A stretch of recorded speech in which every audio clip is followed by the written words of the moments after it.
welcome to Network, the programme that gives viewers the chance to argue with those who have power in the world of broadcasting. Tonight, we look at the implications of the forthcoming broadcasting bill, which critics argue will lead to more cheapo television and reduce the quality of what we already have. With me in the studio are viewers invited because of their special interest in the subject, together with broadcasters and politicians. We will be debating the merits of two of the most controversial proposals: the plan to auction off the present ITV franchises to the highest bidder, and the decision to replace the Independent Broadcasting Authority, the IBA, with a new Independent Television Commission, or ITC. This new body will regulate commercial television with a lighter touch, placing fewer obligations on television franchise holders in terms of range, diversity and quality of programming. At the heart of the controversy lies the question, what is the proper place for market forces in broadcasting? Should there be a role for regulation on behalf of the public? First, here is a film made by the Campaign for Quality Television, an alliance of programme makers and their supporters disturbed by the government's plans for television.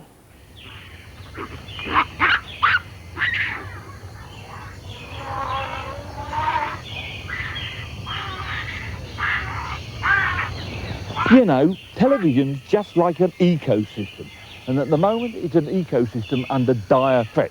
The government has decided to auction off the ITV and the Channel 5 franchises to the highest bidder, and all that money is going to the Treasury. Now this is going to withdraw the lifeblood of good television. You know, it's almost as if the government said, oh, we'll alter the living balance of the atmosphere. Now if they did that, plants and animals would go to the wall of extinction. And that's true in television terms. Only the communists and the brashists are going to survive. And so the whole rich mix of television, from ITV at one end right through to the BBC and Channel 4, are going to change, and they're going to change for the worse. I think what worries me about the future is the idea that we're going to get more and more and more programmes, but they're all going to look and sound the same because they're all chasing the same audience. So we got nothing but game shows, or nothing but quiz shows, or nothing but soaps. That would be a pity. I'm not against them. I love popular television. I'm not against hamburgers. I love eating them. But if one eats nothing but hamburgers, you get very, very bored with that diet, and it's not very good for you. Well, when these proposals came out, I was honestly shocked by them. And then I thought, no, keep an open mind, examine the arguments again, try and think it through. And having done so, I can put my hand on my heart, or as Peter Cook says, on anyone else's heart, and say that if these proposals go through, there will be a substantial drop in quality in the programmes on British television. Those are some of the better-known members of the Campaign for Quality Television, but there are hundreds of other viewers and programme makers who've joined the campaign as well. Over the past year, we've been talking to government departments, ministers, civil servants and MPs to try to change the government's plans for broadcasting.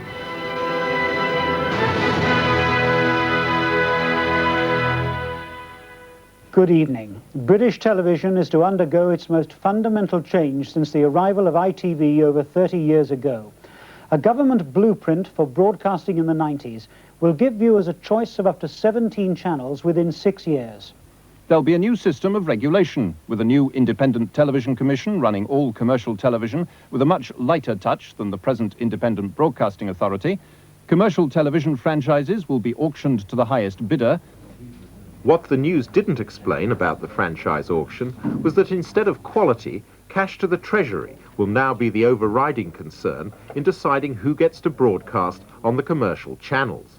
In future, there'll be much less money and much less obligation to make the wide range of programmes that's available today. Some viewers are worried that their favourite shows will vanish. Hello, it's George Harrison for Quality for Television, please. Thank you.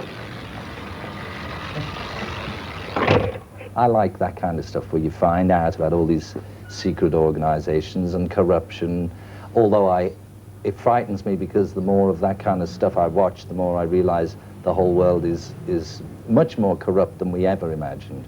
But I do like those because I feel that somebody's doing something to, you know, morally making a stand, whereas the kind of programmes that sort of, you know, people coming in pubs saying, "Hello, can I 5 pints of bitter, please?"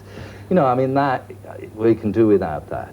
Well, basically. I think one of the problems with the government's new proposals on broadcasting is there may be no investigative journalism at all on the ITV channel and Channel 5. There'll be much less in the way of documentaries and much less current affairs. So unless it's spelt out very clearly that there must be hours for investigative journalism and there must be resources for investigative journalism, we don't think there'll be any investigative journalism. And it's not only investigative journalism that you won't see, we don't think you'll see much in the way of drama, children's programs, community action programs. These programs are not cost-effective ways of delivering audiences to advertisers, and unless you have actually dedicated resources to making them and hours to showing them, we think there'll be very few of them, and what you do see will be of much lower quality. Best of luck. The government's main argument in defence of its broadcasting proposals is that they will lead to more choice. Well, the viewer will be in a position where he can actually exercise more choice, and real choice, not just choice between different kinds of quiz program. I'm not saying people should watch more telly, in some ways, heaven forbid, but I would like television to be something you do more positively, because you actually want to watch something, not because you've got a whole sequence of things washing over you. Yes, well, it's going to be more choice anyway, because you're going to have all these satellite stations as well, and programs from Europe. But that's not the point. Unless there are obligations on broadcasters to produce quality programs, and unless there is adequate money for making quality programs, the choice is worthless. There's a spoon, a reasonable quality spoon. There's another spoon. Now you have choice, okay? Now you have even more choice. Now what I'm worried is going to happen is we're going to lose that one, and the choice is going to be between those two and 3 more plastic stirrers and 37 cardboard ones. Okay, there's more choice. As well as choice, the government wants more competition. It believes that market forces will ensure that companies show programs that viewers want to watch. But the Campaign for Quality Television is worried that without strict obligations, this will lead to blander programming. The great glories of British television are glories because they're original, because they were things that people had not done before. Now that's the price of trying to do original television, that you're going to take a risk.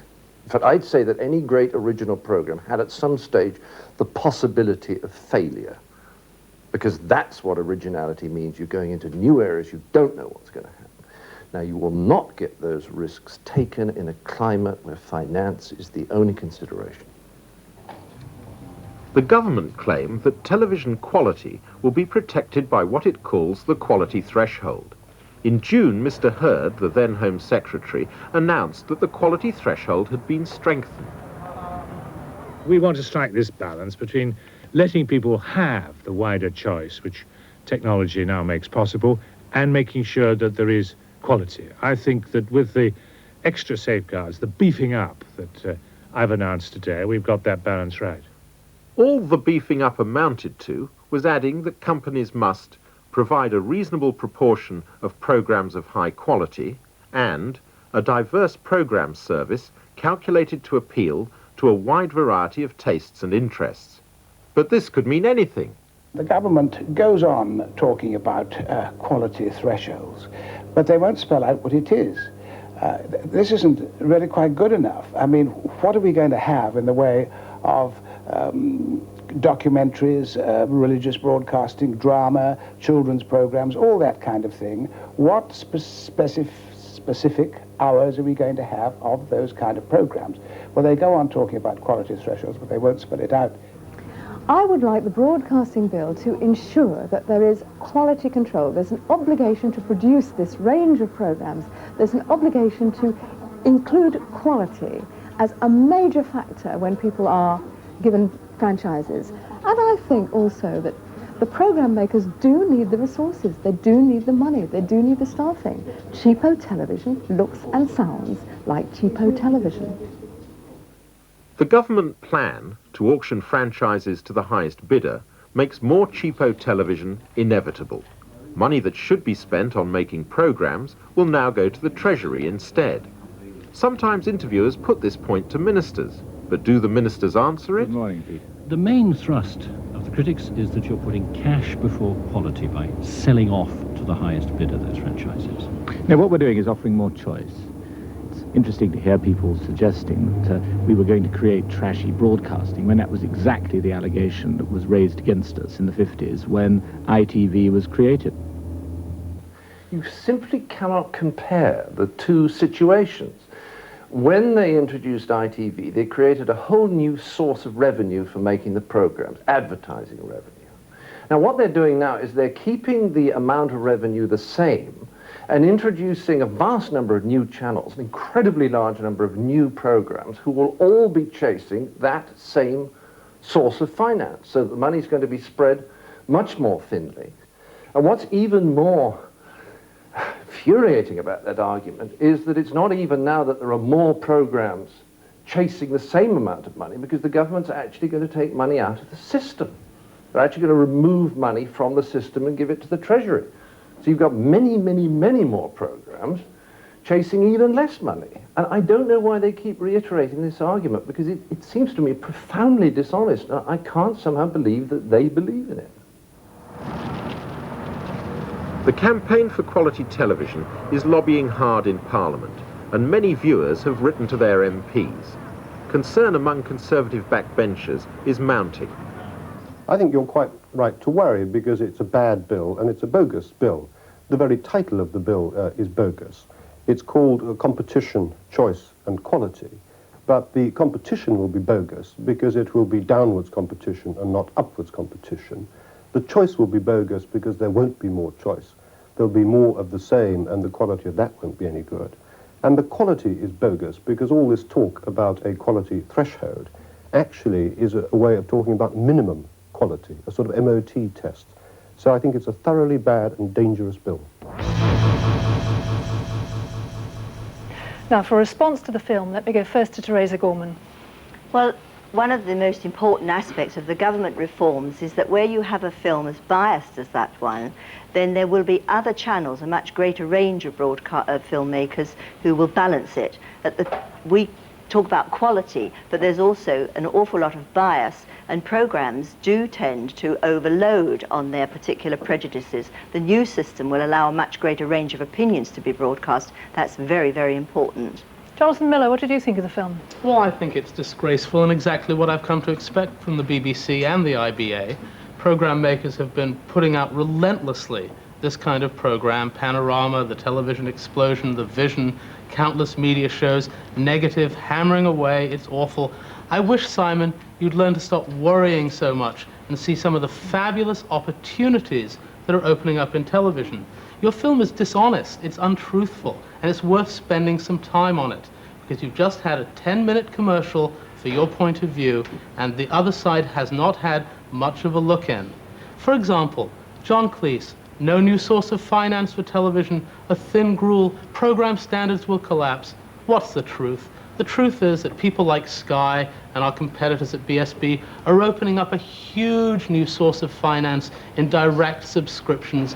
Do you mention it? No. You condition the entire discussion in the awful government is coming to put your friends out of business and force them to confront marketplace competition. Well, the truth is, Simon, that since February, on the Astra satellite, the new world of television has arrived. And as of this week, there are 10 English language program services on Astra, from the full-time broadcast of the House of Commons to the first 24-hour news channel to a children's channel, 2 sports channels, an MTV music television channel, a film channel, and on.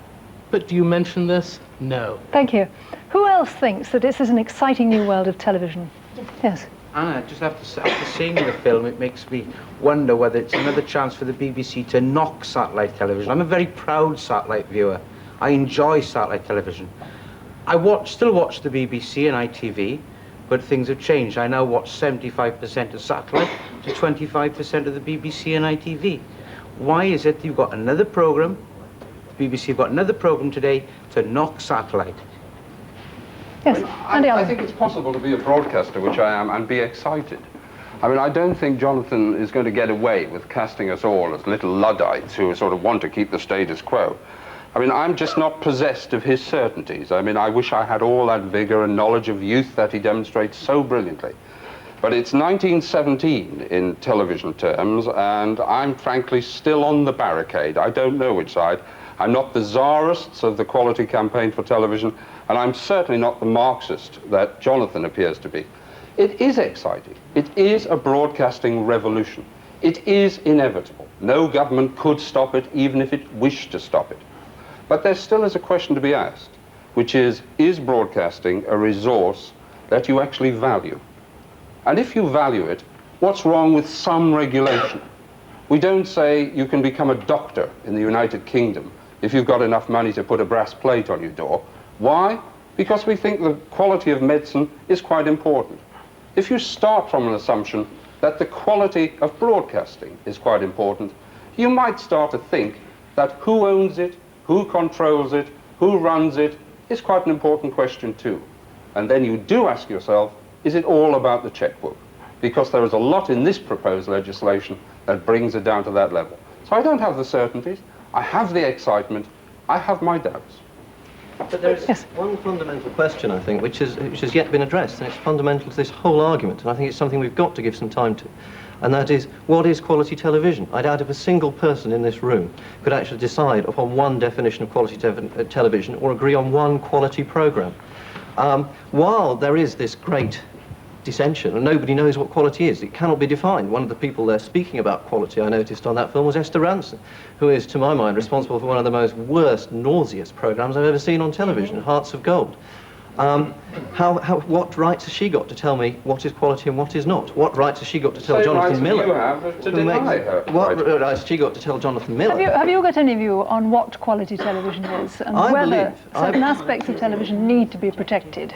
I believe that quality is entirely subjective, but what I believe we have at the moment is a definition of quality which has been arrived at by the broadcasters themselves and is now being used as a means of keeping the status quo, keeping jobs, and shutting out innovation, new channels and new ways of expressing ourselves, very exciting things that we could all benefit from and enjoy, and which we're not going to see if this lobby succeeds in crushing all the wonderful and exciting new developments that technology is. Tony back, Simon, Tony back. Yes, I mean, first, let's get something quite clear. We're not talking about satellite television here. We're talking about the government's proposals that affect the independent television companies, that affects the BBC with the idea of phasing out of the licence fee and going over to subscription. We're not talking about satellite television. I must say, Jonathan Miller, coming from an organisation headed up by the guy who's probably done more to corrupt values in journalism, certainly newspaper journalism, and no doubt will be doing so in broadcasting journalism, I find that rather rich. What we're talking about, I find it very offensive, this constant repetition of personal I just suggest that you be quiet for a moment, because you had a very long say that just be quiet because Mr. Murdoch no doubt likes you because you have a large mouth and you keep using it. I'd be most grateful if you just be quiet for a moment, because you have your opinions, but we've just heard your opinions. Now sit and listen to someone else's opinion as well. Well, don't make personal attacks on people who are not. I'm not making a personal attack on you. I'm making a personal attack on the person who heads up your organisation. And quite frankly, most people would agree that Murdoch has done a great deal to lower the standards of newspaper journalism in this country. The point is this, Anna, that we've actually got, I think, in this country what is best described as the least worst television system. Some would argue that it's one of the best in the world. Let's start making some comparisons around the world. Go and see what it's like in the United States. Exciting possibilities. There's a great deal of chewing gum for the eyes being put out on a 24-hour basis on American television. Why we need to protect standards is because television is probably the most important influencing factor in the whole of our lives. And we say that there should be a core, there should be some sort of core for education in this country.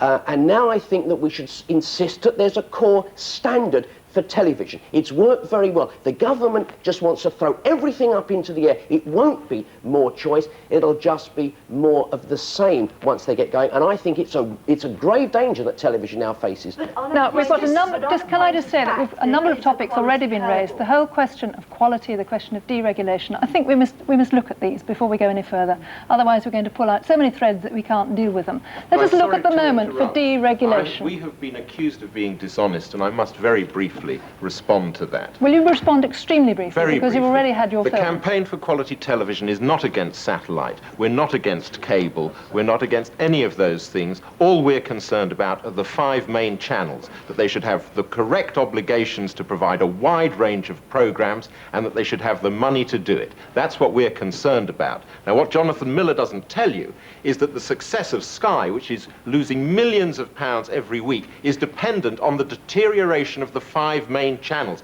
People will have to subscribe to Sky if the 5 main channels deteriorate, and that is why he supports the auction proposal. So you are that against, is what you are lies against behind. Sky, in other No, words. we're You've not. just told We're another, not against it. We are for preserving the current channel. Simon, I really must ask you not to go on speaking, because other people must have a chance. We've got a very short debate, and I want to talk about deregulation, because this is one of the most important issues in this. We will go on to talk about quality, we will go on to talk about the auction, I promise you.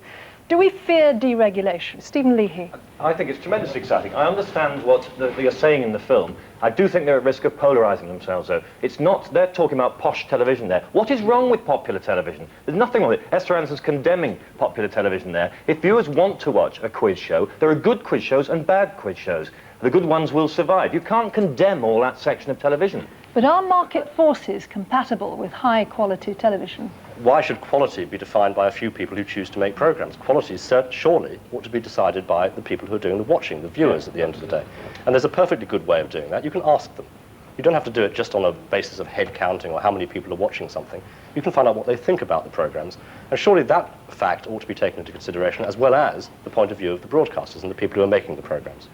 What about public service broadcasting? Will Wyatt, do you think public service broadcasting will be free, will be safe under the new deregulated system? Well, let's see the bill. We don't know what it's going to say precisely yet. But, I mean, there is more television now. There's going to be more television. I don't think anybody here is against that. It is exciting in many ways. At the same time, what we don't want to do is chuck out things that we know work and we know the public like. And over the years, many of the things that have happened in British television have been successful. They're successful now. Let's have the new things as well. Let's have them on top. But let us not put in jeopardy, however it may happen, those things which we know work. And the vast majority of the programs of which are made by British producers with British viewers in mind. And we're not going to get too much of that from a lot of the competitors if we're not careful. Let's have them. They're nice to see, but they're never going to replace, at least they don't show any sign of it yet, what things that we have with us. But if the programme is liked by the viewers, that's exactly the kind of programme that the advertisers are going to be wanting to back. There's going to be no question. In fact, you'll get more of what people like and less of what they don't like. At the same time, you will cater for minority audiences, and people that are advertising BMWs are going to be prepared to back programmes on opera or tiny audience programs like that, simply because they'll be able to target their program to the audience. We'll get a better variety, and we will still get the quality, because nearly all of the quality events in this country, from art galleries down to concerts at the festival hall, are backed by people who want the name to be attached to quality. So quality is absolutely safe. There is a fatal flaw in the argument, which is that somehow there's an endless supply of money, that there's a great pool of money, and that if you make quality, the public will watch it on 9 different channels. There isn't the money to make quality on 9 different channels. An hour of drama, a UK-based drama, now costs about £1 million, or £500,000. Why is Sky not commissioning much new programming? I tell you why. It says it will when its audiences get up. In other words, when it starts to get a grip on the system similar to that of ITV, it might be able to find some money to spend on programs. We make more quality programming than you do. No, you don't. We do. You make cheap programming, and you buy from other people expensive programming. You rely on other people spending money to provide you with the second or third run of quality programming. Jonathan, people at home don't lecture me. People at home can't hear if you consistently talk through what somebody else is saying. One of the great, I completely agree with Mr. Banks in that television is one of the most important things in our lives. It sends messages all the time, and those messages mean a very great deal to people. And what we're talking about is not just quality, but it's images. And it's images of people. We've got enough problems at the moment trying to get all the television channels to produce appropriate images of women, of ethnic minorities, of disabled people, for all those. I must pick up that point because I've been developing GreenSat television to do 2.5 hours a week of broadcasting on satellite, in which I'm now working on 10 hours of programming on women in developing countries. This is a huge project which I'm working on now, and this is an independent production. I'm looking for financing places because Channel 4 and BBC wouldn't do it. I went to them with a proposal, they wouldn't do it. It's going on satellite. Women's programming is going on satellite for women in development, women's rights in development. We're talking about images of people in programming throughout the channels, so not just about minority programming, about documentaries, but about images of people who appear in a whole range of programs. And television is a very important medium, and what we must accept is that television not only entertains us, but it does inform, educate, and very often involves the viewer at the moment.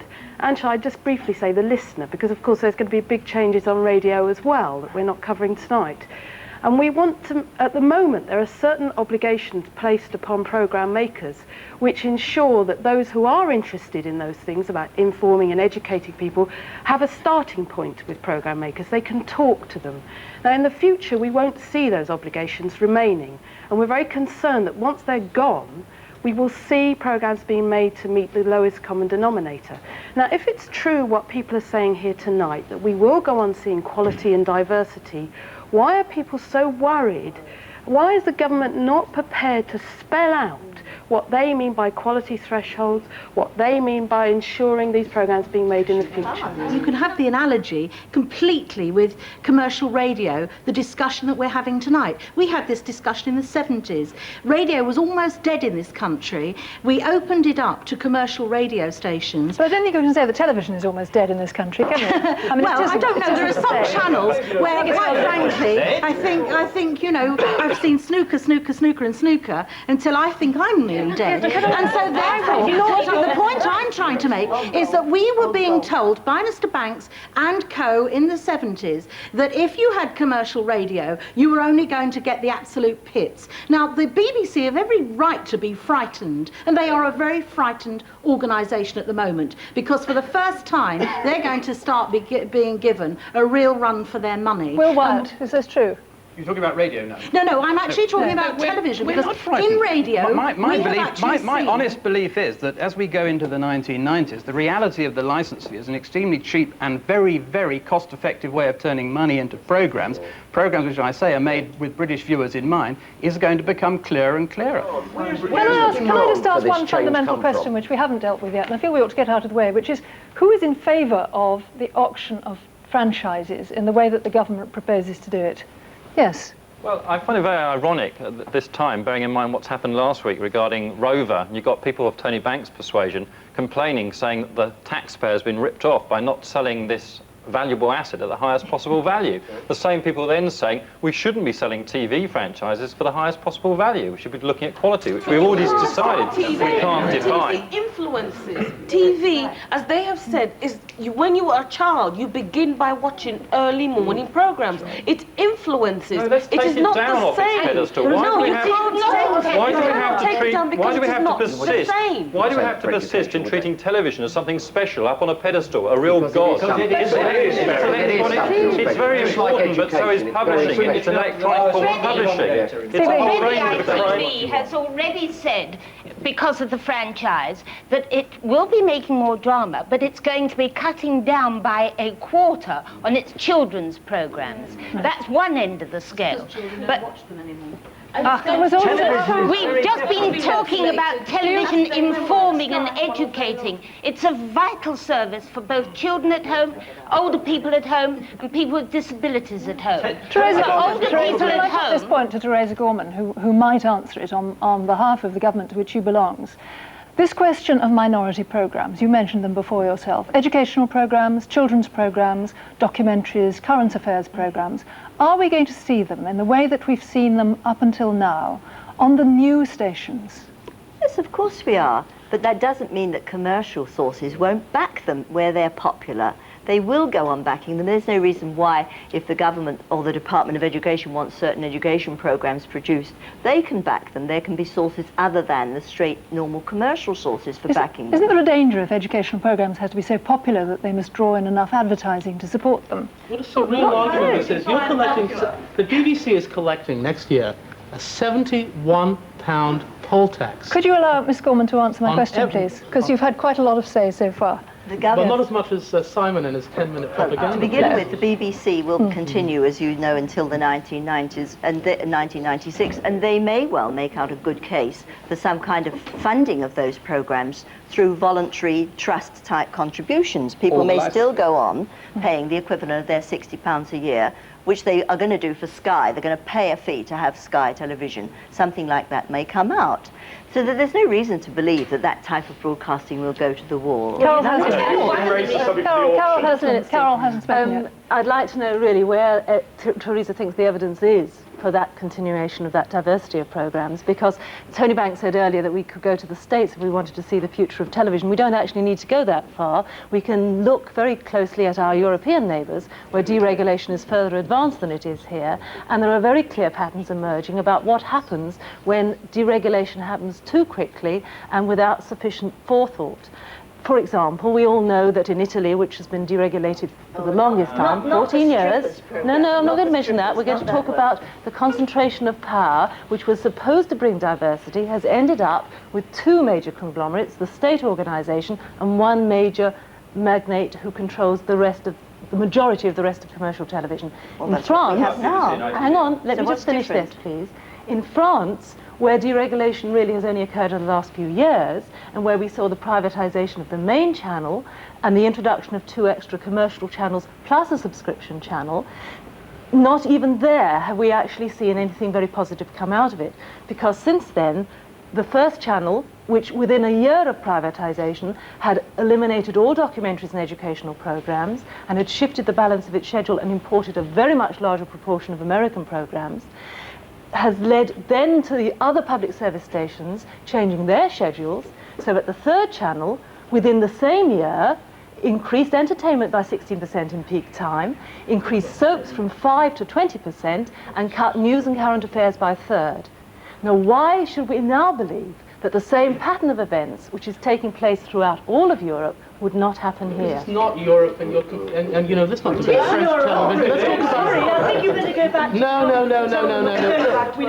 Britain is different. You are collecting... The BBC has 27,000 employees imposing a £71 a year tax on every household. It's a poll tax. It's a poll tax for which there's not even remission if you're poor. Tony and his party have opposed every innovation in broadcasting, the introduction of commercial television. They're against Channel 4, they're against commercial radio. So you have got a £1 billion a year business run by Will, which is providing these public programs. They're going to continue to. The bill doesn't change it at all. So all this hand-wringing, it's all going to go, is nonsense. It's utter rubbish. No one, you see, the point is this, is where has the demand come from for these major changes with regards to commercial television and the BBC? Where has it come from? It hasn't come from the viewers. Of course, it hasn't come from the viewers. And the fact is that when one actually looks at it, one realises that, you know, that it actually springs, I think, from the ideology of the government itself. The Prime Minister seems to hate anything that's called public, including public sector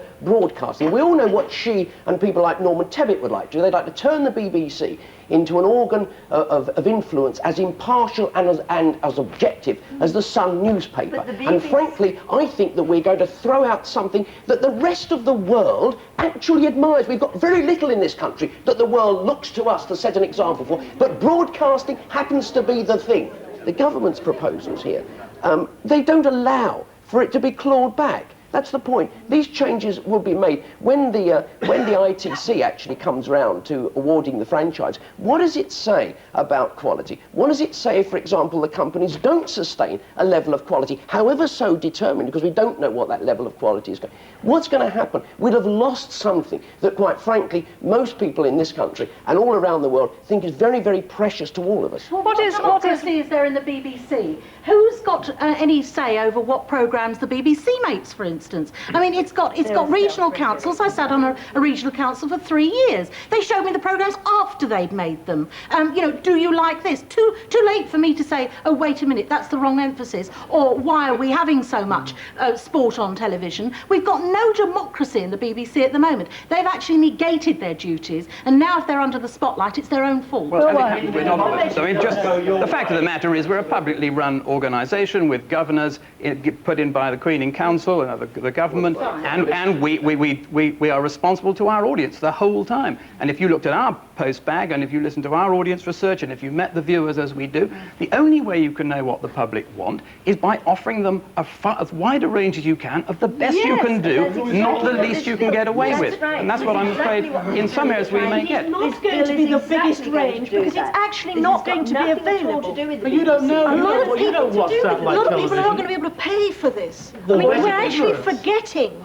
We're forgetting the poor in this country. When we broke the vested interest of the trade unions in control of the newspapers, who knew that the public wanted the Independent, the Today newspaper, all sorts of other newspapers that are on the stocks? Nobody knew. They were put into the public arena for public to decide whether they wanted them or not. And that's exactly what this bill will do. It will give new people the chance to come forward and offer their products to the public. Steve Lee.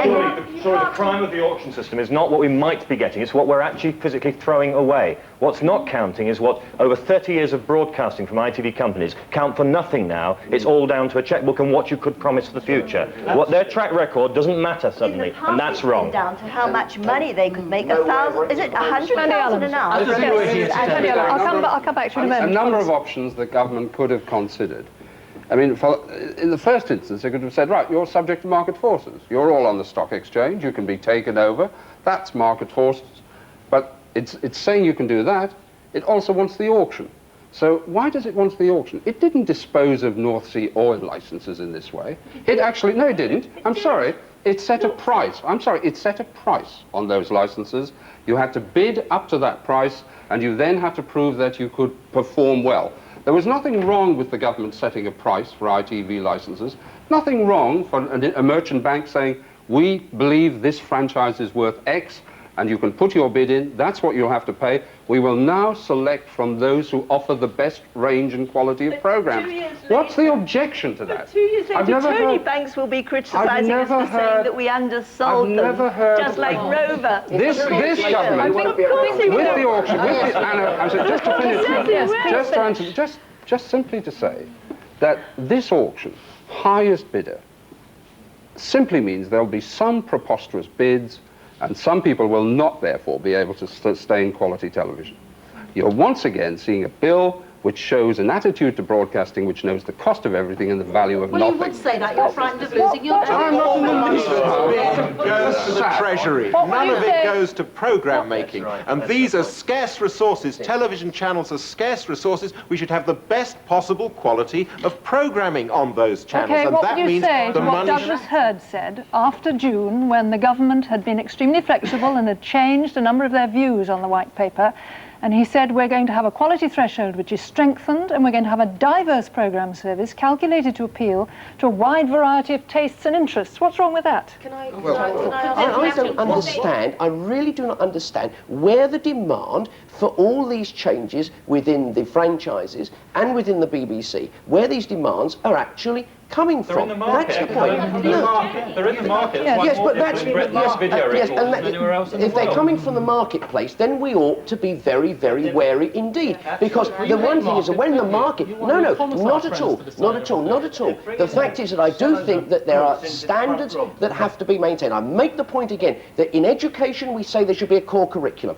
The television is so important as a medium for influencing people's attitudes, their education and everything else. We wouldn't abandon standards in education. We shouldn't abandon standards in broadcasting. Are you saying, Tony Banks, that there's something more sinister than just a change in the system, that there's some reason that the government should have for selling off these franchises other than just getting a lot of money for the Treasury?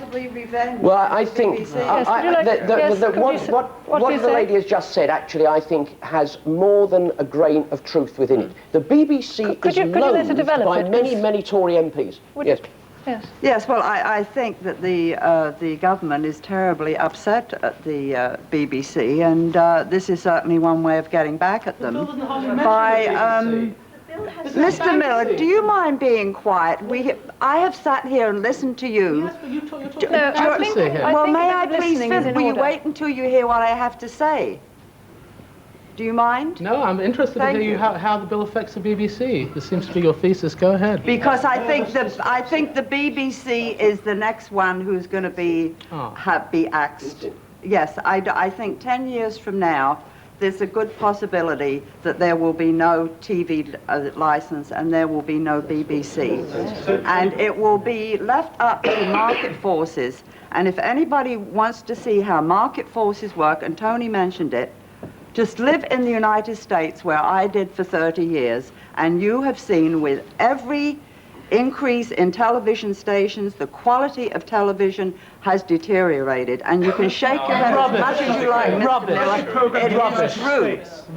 Let's go on to what sort of future people see in broadcasting and what sort of quality, what sort of output you would like to see on this myriad number of broadcasting stations we're going to obviously have in the future. Carol Haslam, what would you like to see? Well, first of all, I'd like to see a retention of the diversity and quality of the existing channels, supplemented with new channels, much as we've been talking about this evening, which I do think will bring extra choice, but extra choice in a controlled environment and not in a total free-for-all. Second, I'd like to see the protection of the domestic production base, both within broadcasting organisations and, increasingly importantly, in the independent production sector. And third, I would like to see a retention of a certain proportion of programmes made in Britain and in Europe, and not a flooding of the European market with imported programmes, because I have an awful feeling that we're going to grow up, or our children are going to grow up, much more familiar with North American culture and maybe Australian culture than with our own European culture, and even more frightening, a total lack of understanding and knowledge about other parts of the world. What would you like to see, Amanda Jordan? Well, I mean, I would echo a lot of what Carol Haslam has said about wanting to see a diversity of programming, and one that continues to educate and inform the viewers and involves them. I think that's very important. I work for a voluntary organisation and represent a consortium of voluntary organisations. We work with broadcasters at the moment to provide backup material and support materials for a wide variety of programmes which play a very important part in our life. For instance, campaigns on AIDS and HIV, which happened a couple of years ago. These have been enormously successful, but do take money, and we're concerned about where that money is going to come from in the future. And we feel that that is very important, and we want to continue to see the diversity that we've got at the moment. What would you like to see in the future? I think we ought to ask the question, what happens when the BBC only commands 25% of the audience? Is the licence fee then justified? And what I think ought to happen at that stage is that there's some sort of public service broadcasting authority set up that sponsors a good quality programme, and that's where the BBC should get most of their finance from. But that's a way of enshrining good quality programmes in the system, and that will happen with the diversity of choice. It's going to... Well, there's a couple of things I'd like to see. One of them is that the BBC ceases to be quite so complacent about this bill, because I think, frankly, the question that's just been raised is very significant. There is a real danger that the BBC audience will reduce over the years to the levels of the ABC in Australia. And then that's the very sort of question that will be asked. How do we support this thing? It only gets 9% of the viewers. The BBC better stand up and be counted on this bill, because if it believes in its standards, and I believe in its standards, and I believe that ITV is what it is simply because the BBC was as good as it is, and that, frankly, if the BBC just thinks this is a bill that only affects commercial television and doesn't stand up for what it believes in and what it has pioneered, then broadcasting is going to be in a parlous state in this country within 5 years. Well, Wyatt, do you want to respond to that? Well, I believe the licence fee is the best way of funding the BBC. I was pleased to hear David Miller last week say he's yet to be persuaded there's a better way of funding the BBC, and we know we've got a BBC-based income for the next 7 years. I think the biggest, we'll make that argument over those years, but I think the best argument we can make for the licence fee is on the screen to our viewers and on the air to our listeners. That's where I think the standards and the quality of public service broadcasting, and I don't see our audience slipping in this hysterical where there's a danger of thinking it will. See, that depends on how much emphasis you have on the viewers and the listeners. That depends on how much you include their opinion in the programmes you make. It's no good us paying £66 a year if we know that we're not going to be represented right, if we know that we're watching programmes we don't want to watch, if we're watching too much sport, if we're watching too much nature programmes, bowls. I mean, there's a minority audience out there that you totally ignore who pay your TV licence fee and support the BBC. And I don't see the BBC taking any firm action to change that. So it's no good you saying that you're funded for the next 7 years, because you're still making that money off the backs of those people who are still funding you, and you're not representing them. And there's been no evidence to prove that if you put a black person in that position that they won't sell. I'm concerned about this, the white paper, in that it doesn't make any statutory obligations to provide children's programming, and this worries me as a parent and as a viewer to the children's programme that we have on now. We have, I believe, quality children's programming. I think this lady over there said that no one watches it. Research has shown that 22 hours a week has been watched between the ages of 4 and 7-year-olds. And that's 3 hours a day. We've got to provide quality for these children. British, but British, not just rubbish. British that's what they're watching at the moment. Children's programming. I think the Act should specifically statutory, it should make obligations on these companies to provide this. I don't want to see Ghostbusters 2 from America. I want to see good programs like, Playbus is excellent, Blue Peter, something where some people have put some thought into it. Yes, you said you watch Sky Television. What would you like to see in the future? To me, sorry. Yes. Good television, which I'm receiving now. I'm very happy with Sky. I'm very happy with the whole satellite broadcasting. Teresa Gorman. Yes. And the future, the government's view of the future of television is this, that instead of a lot of people here with vested interests, money interests, viewer interests, we were to switch the whole emphasis to consumer interests by opening up the choice for people in just the same way as in newspapers and just the same way as when they're shopping for food or clothes or anything else. That's the only way that people, ethnic minorities or any other minority, will get a real crack of the whip. Right now you get what other people think is good for you. That's the system which we're going to change. We're not going to let the producers dominate this field anymore. That is all we have time for. I'm terribly sorry, that's all we have time for. I'd like to thank you all very much for taking part in this extremely passionate debate about the future of broadcasting. I think it warms the cockles of our hearts to know that people are so interested in it and are so involved in what's going to happen to their broadcasting. If you've got something that you'd like to discuss with the broadcasters, then do write to Network. Our address will be up on the screen in a moment. Good night.